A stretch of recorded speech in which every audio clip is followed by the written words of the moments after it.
Hé, tu savais pour les dents de la mer?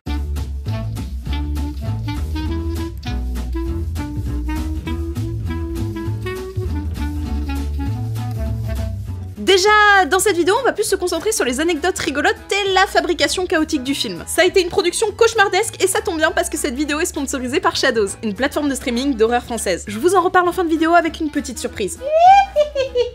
Déjà, quand Spielberg a réalisé Les Dents de la Mer, il n'avait que 27 ans. Les producteurs du film, Dick Zanuck et David Brown, c'est hyper dur à dire comme blase purée, avaient déjà produit son 3e long métrage Sugarland Express. Et il lui parle d'une histoire qu'il pourrait réaliser et qui leur fait penser à son second long métrage Duel, qui raconte l'histoire d'une course-poursuite entre un chauffeur et un camion fou qui veut l'écrabouiller. Spielberg se dit que l'un dans l'autre, le pitch des Dents de la Mer, c'est un peu comme un sequel de Duel mais sous l'océan, et que surtout ils sont tous les deux composés de 4 lettres.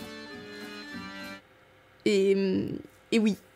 Et ça, si c'est pas un signe du destin, je sais pas ce que c'est, hein. C'est vraiment un argument que Spielberg a avancé. Il trouvait tellement de liens entre les deux films qu'il a voulu en rajouter un grâce à un effet sonore. Quand on voit le requin sombrer dans l'océan, ou bien dans Duel quand le camion fait passer la voiture par-dessus la falaise, on entend le même cri de dinosaure. Et c'est sûrement le même bruit qu'ont dû faire Zanuck et Brown quand ils ont commencé à mettre les mains dans la production. Au début, c'était plutôt bien parti. David entend parler de l'histoire par sa femme Helen Gurley, qui dirigeait le service de fiction du Cosmopolitan. Dans la nuit suivante, Dick et David l'avaient lu, et dans la foulée, ils avaient même acheté les droits avant sa publication pour 175 000 $. Énorme pari sur l'avenir, vu qu'ils savaient pas encore si ça allait être un best-seller ou pas. Heureusement pour eux et Peter Blanchy, l'auteur et scénariste, le livre est un succès mondial. Et cette histoire remonte bien avant les années 70. En 1964, Peter lit dans le journal une histoire de pêcheur de requins à Long Island, qui avait capturé un requin blanc de 2 tonnes. Il s'est imaginé ce qui se passerait s'il quittait jamais les plages, et ça a été le départ d'écriture de son livre. Et d'ailleurs, l'affiche cultissime du film, à la base, c'était censé être la couverture des éditions de poche. Roger Castel, qui a créé l'image, s'est inspiré d'un requin blanc qu'il avait vu dans un diorama au musée d'histoire naturelle des États-Unis, et d'un modèle qu'il avait à la base recruté pour une publicité de Good Housekeeping. Il lui a demandé de rester un peu plus longtemps pour tenir une pose pas du tout confortable, à savoir rester allongé sur le ventre sur un tabouret en faisant semblant de nager. Bon, du coup, je pense que je vais arrêter de me plaindre de ma position à moi. Mais bon, cette histoire, fallait quand même l'adapter en scénario. Peter Blanchy fait donc une première adaptation de son propre bouquin et la donne à Spielberg qui sait pas quoi en faire. Donc il s'attelle à la tâche et réécrit une version de scénario de A à Z, où il case même un petit rôle pour Peter en tant que journaliste sur la plage. Sauf que Spielberg, à cette période de sa vie, il se sent avant tout réalisateur, pas scénariste. Pour l'aider à peaufiner sa vision du scénario, les deux producteurs lui proposent l'aide de Howard Sackler, un scénariste plutôt connu dans le milieu qui avait déjà écrit Fear and Desire réalisé par Kubrick. Le gars en 2 spi leur donne un petit coup de main, tellement rapide qu'il demande à ne pas être crédité au générique, parce qu'il considère qu'il n'avait pas dédié énormément de temps au projet. Alors que pourtant, il a beaucoup aidé Spielberg à en faire le film qu'il a réalisé. Par exemple, le paragraphe sur l'USS d'Indianapolis a été initialement conçu par Sackler, qui ensuite a été repris par John Milius qui en a écrit une version de 10 pages, avant d'être repris par Robert Shaw qui joue Bart Quint en une version de 5 pages. Robert Shaw qui était d'ailleurs un peu trop dans son personnage pendant le tournage, parce qu'il buvait beaucoup et qui s'engueulait fort avec Richard Dreyfuss qui joue Hooper, justement à ce sujet-là. Sur le bateau, ils sont donc presque venus aux mains à cause de ça. Une fois entre 2 prises sur leur cas, Sean décide de boire un coup. Et comme vous pouvez l'imaginer, c'était pas la première fois. Il dit qu'il faudrait qu'il arrête de boire, du coup Dreyfuss prend son verre, l'arrache de sa main et le balance dans l'océan. Et même revenu sur l'île d'Amity, Sean traitait Dreyfuss de gros ou de moche assez régulièrement. Et justement, l'île d'Amity, qui n'est autre que l'île de Martha's Vineyard au large du Massachusetts,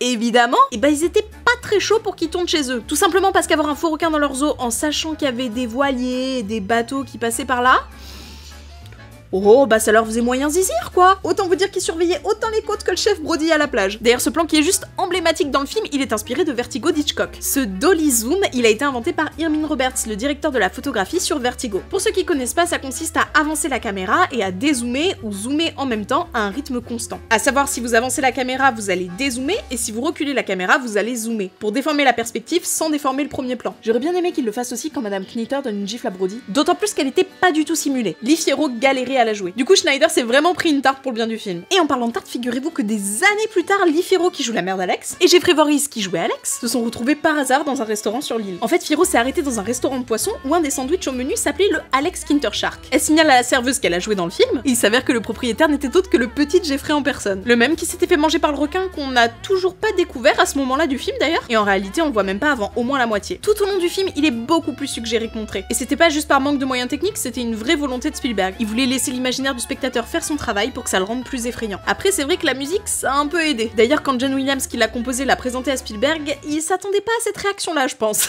La première fois qu'il lui présente le thème avec ses 2 notes mineures au piano, et ben Spielberg l'a pris comme une blague. Et c'est vrai que grâce au thème, il est là même si on le voit pas. Ça le rend encore plus terrifiant. On peut prendre l'exemple de la scène d'ouverture avec la première victime du requin, qui est bien plus impressionnante parce qu'on s'imagine ce qui se passe sous l'eau. Enfin, en tout cas, on s'imagine pas qu'il y a des câbles de partout accrochés à un harnais en jean qui secoue Suzanne Backliney dans tous les sens. Purée, la réalisation de cette séquence est tellement atypique, je sais pas par où recommencer. Surtout pour les mouvements de gauche à droite quand elle se débat. Au début, il voulait l'accrocher à un treuil électrique, comme à la pêche pour monter les filets, mais elle trouvait ça trop dangereux et pire, elle avait pas assez de contrôle sur ses mouvements. Donc imaginez si elle se faisait vraiment mal en sachant que son job c'était de crier comme si elle souffrait. Plutôt moyen niveau sécurité. Ouais. Ça craint. Donc à la place, ils sont partis sur un système à l'ancienne à base de câbles et de muscles. Pour ça, elle portait un Levi's comme on porte un baudrier finalement, qui a été relié à des câbles, eux-mêmes reliés à des pilotis vers la plage. De là, tout le long de la plage, il y avait 5 gars qui faisaient des allers-retours de marque en marque pour créer des secousses comme si elle se faisait déchiqueter par le requin. Et pour le coup, elle avait prévu des crochets de sécurité sur chaque câble, comme ça elle pouvait se libérer en cas de souci. Aujourd'hui, elle a 74 ans et elle vit sa meilleure vie sur un bateau, donc ça va, ça l'a pas tant traumatisée, mais ça n'empêche que certains cris ont dû être redoublés sur certaines prises. Et pour recréer sa noyade, Spielberg a eu une idée de génie. Des gargarismes. Écoutez, on fait ce qu'on peut avec ce qu'on peut, les amis.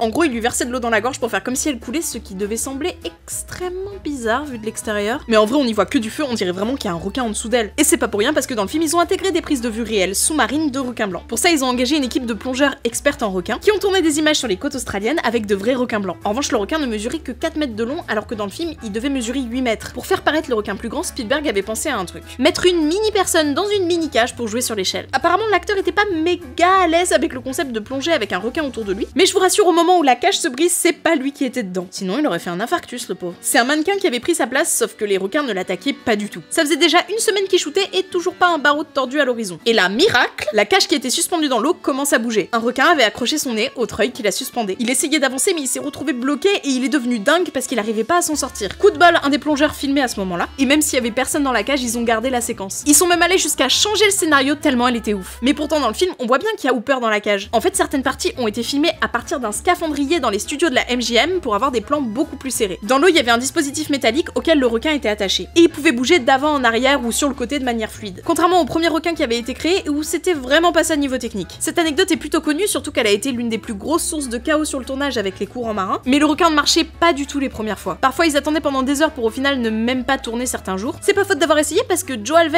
et Bob Metty y ont concentré tous leurs efforts. Avec leur équipe, ils commencent par travailler sur la structure du requin. L'intérieur, le squelette et la propulsion pneumatique, et l'extérieur en néoprène. Une fois fini, George Lucas passe sur le plateau et décide de mettre sa tête dedans pour déconner. Spielberg la referme et vu que le requin n'était pas au point techniquement, il est resté coincé. Lucas est resté coincé dans Bruce. Cette phrase est extrêmement bizarre. Oui, parce que je vous en avais déjà parlé sur la vidéo du Monde de Nemo, mais Bruce, le requin, s'appelle comme ça en référence à l'avocat de Spielberg, Bruce Rammer. On n'a pas de backstory officielle sur le pourquoi.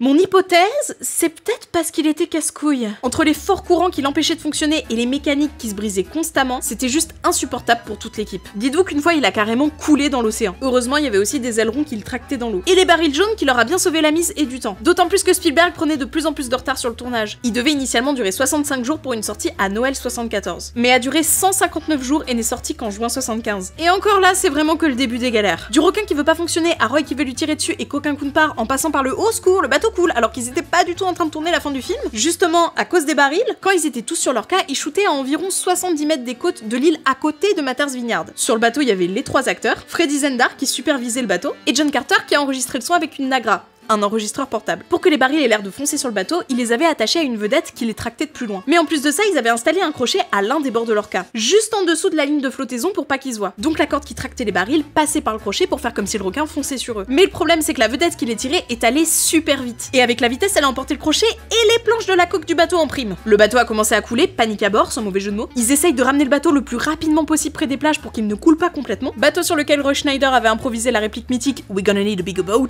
qui est juste devenu culte. Mais bon, là c'était plus d'un bigger boat dont ils avaient besoin, c'était d'un boat tout court. Et pendant que Spielberg envoyait les canots de sauvetage pour sauver tout le monde, et plus particulièrement les acteurs, John Carter était en train de péter un câble, les bras en l'air pour sauver les enregistrements audio de la noyade, mais malheureusement la caméra, elle, est passée sous l'eau. Par chance, Bill Butler, le directeur de la photographie, rappelle à Spielberg que la solution pour le développement est aussi une solution saline. Donc ils ont pris l'avion en maxi urgence avec le film dans un seau d'eau direction New York pour le faire développer, et ça a parfaitement marché. Heureusement que ça lui est pas arrivé quand il refilmait dans la piscine, le moment où Hooper trouve la tête de Ben Garner Garner, sinon ça aurait été bon à acheter. En fait, pendant la première projection à Dallas, Spielberg se rend compte qu'il y a un problème de timing. Quand il trouve la tête de Ben Garner dans le bateau, Richard se retournait alors que la tête était déjà là. Et ça fonctionnait pas du tout, ça se voyait dans la réaction du public. Ce qu'il manquait, c'était le moment de pause où il tombe sur le trou avant que la tête n'apparaisse. Pour corriger le tir, il demande à Universal 3000 $, mais il refuse, vu qu'il avait déjà bien explosé le budget. Donc Spielberg a dû les verser de sa poche, puis verser du lait pour créer un effet trouble dans la piscine de sa monteuse, Verna File, qui était juste à côté de sa salle de montage. Au final, le coût du film était de 9 millions et a rapporté plus de 470 millions à travers le monde. À cette époque, il dépasse Le Parrain, le plus grand succès de l'époque, en triplant le record, avant d'être attrapé 2 ans plus tard par Star Wars. C'est bien que George Lucas soit pas resté coincé dans ce requin. Et voilà, c'est tout ce que j'avais à t'apprendre sur les Dents de la Mer. C'est toujours un plaisir de vous parler d'un bon Spielberg, mais avant... Cette vidéo est sponsorisée par Shadows, je viens de me faire extrêmement mal. Par Shadows, par Shadows, par Shadows. Oui, c'est le moment de la surprise, les amis. Et on va pas utiliser le téléphone des partenariats cette fois parce qu'on dirait qu'il est possédé.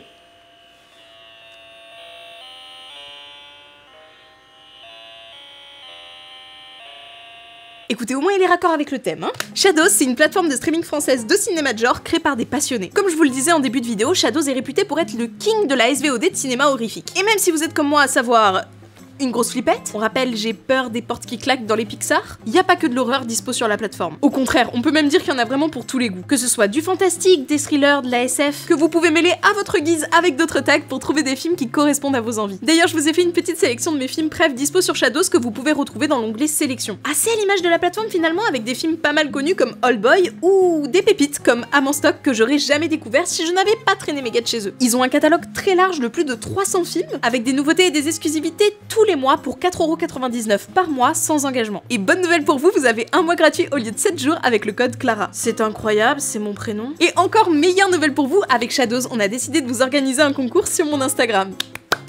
Avec 5 abonnements de 6 mois à gagner pour vos personnes. Pour participer, c'est super simple, les modalités seront sous le post que j'aurai fait pour l'occasion sur mon compte Instagram. Incroyable, quelle originalité! Je vous invite à vous abonner à cette chaîne si c'est pas déjà fait, à lâcher un pouce bleu si cette vidéo vous a plu, à commenter aussi, et à me rejoindre sur les réseaux, du coup. Instagram, Twitter et Twitch maintenant aussi, où je fais un peu plus de live, c'est hyper cool. J'espère que cette vidéo vous a plu, en tout cas j'ai adoré la faire et les anecdotes qui vont avec m'ont fait mourir de rire pour certaines, donc vraiment j'en suis très contente. Merci à Shadows d'avoir aussi sponsorisé cette vidéo, c'est trop cool. N'hésitez pas à partager cette vidéo si elle vous a plu, franchement même sur les réseaux n'hésitez pas à me taguer, je réponds pas à tout le monde mais j'essaye toujours de lâcher des likes, comme ça vous savez que j'ai vu. Prenez soin de vous, prenez soin de vos personnes, amour était sur vous, bien sûr. Et moi je vous dis à bientôt pour une prochaine vidéo. Salut!